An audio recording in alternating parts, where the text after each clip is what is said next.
سبحانك لا علم لنا إلا ما علمتنا. أعزائي طلاب الصف السادس الابتدائي، أهلا وسهلا بكم. هنكمل مع بعض حل محافظات كتاب الأضواء لسنة 2023 الترم الثاني. تعالوا بينا نبدأ. أول سؤال معانا بيقول لي إيه؟ صاد موجب تقاطع صاد سالب. هو مفيش أصلا حاجة مشتركة بين الصاد موجب والسالب، لذلك الإجابة هتكون فاي.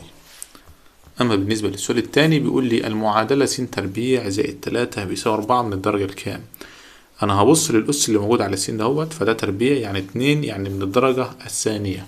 السؤال الثالث بيقول لي عدد محاور تماثل المربع. طبعا احنا عارفين ان المربع ليه 4 محاور تماثل، لذلك الاجابة هتكون 4.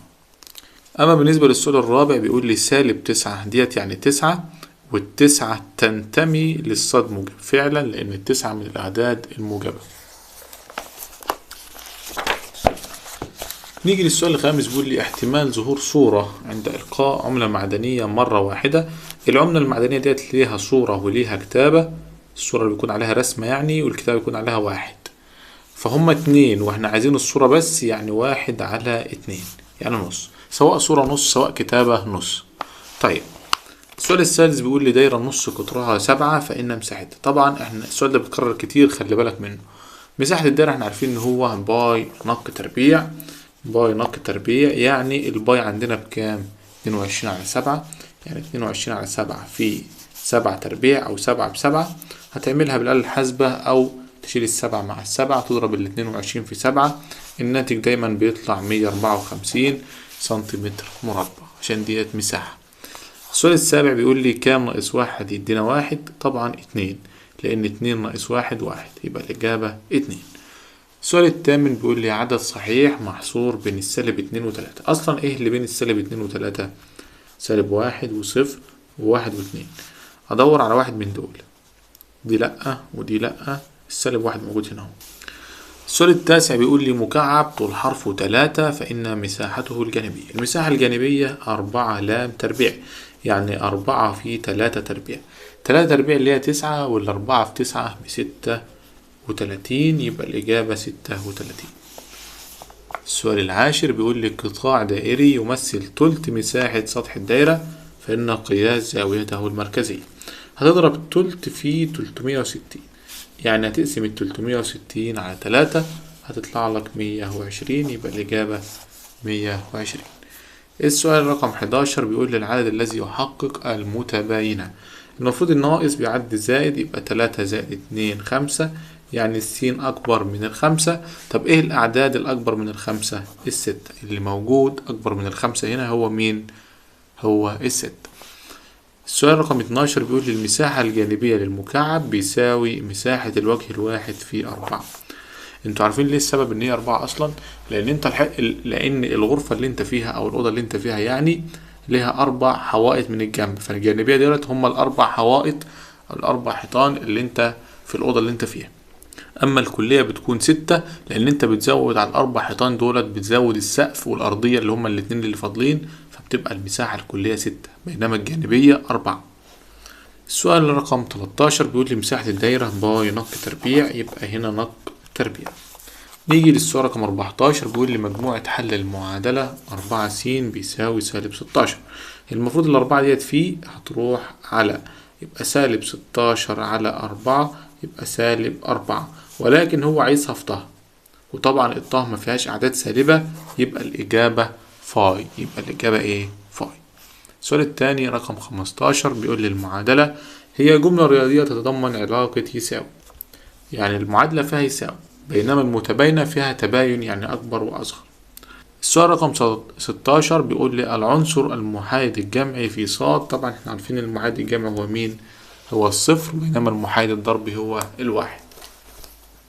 17 بيقول لي إذا كانت س زائد 3 بيساوي 7، ديت هنخليها 7، فإن السين كام زائد 3 ادينا 7؟ طبعا 4، يبقى السين ب4.